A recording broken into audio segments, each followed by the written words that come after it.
Hey everyone, it's Boy Grapes here again, and welcome to this first update in my journey of making the next album. So to understand how this is going to work a bit better, you got to know my creative process is a bit like a pyramid, a sideways pyramid. So I like to start broad with writing and demoing things, and I just refine everything as I move forward until the finish. And I can't lie, it's been a little bit busy between work and school and life stuff, and that doesn't mean I haven't been working on music. That just means that the time that I spend on music has to be put towards the right things if I want to actually get stuff done. So that means most of the time I pick up an instrument these days is to make music with it. If you've watched my video on song seeds, you know I'm always writing down or recording little ideas, and now I'm finally taking the time to go over what I've come up with over the past few months. Most of that looks like crappy little voice memos like this.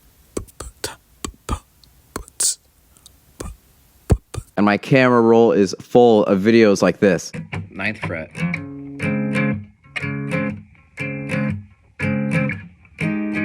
Capo on the 1st fret.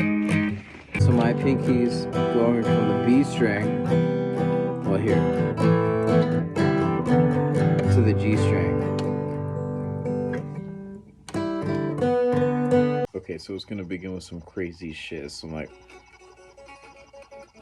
so over this past week, my birthday rolled around, and I spent some of my first hours as a 22-year-old getting some of those ideas into my audio workstation. I'm telling y'all, one of the hardest parts is just starting, so it felt good to get some of these first bits of recording off the ground. I started by weeding through these ideas until I found one I liked, find the right tempo, and play it again while I'm plugged in. So I mostly tracked some guitar. I also got my bass out too, and recorded some little guitar ideas to go on top of that bass that I recorded. So that's definitely something I still have to figure out. I told y'all my goal by the end of this month was to finish writing and demoing 5 songs. So as of right now, we have the tempo and main guitar parts for 3 songs recorded. And I want y'all to get more involved in this as we start moving forward, especially if you heard my EP from last month. Like, what kind of vibes are you feeling for this album? Do you think there's any themes or ideas I should explore? And I would really like to hear your ideas in the comments as these songs start to take shape a bit more. So in the next few weeks, I'll be diving into songwriting and stacking more ideas on top of what I've already recorded, and maybe even preview some of the songs I'm working on. This is just the beginning, so stay tuned. If this album or the process is something that piques your interest, make sure to like, follow, subscribe, all that. I don't know. All right, that's it for now. I'll catch you next week with more updates. Until then, as always, I'm Boy Grapes. Later.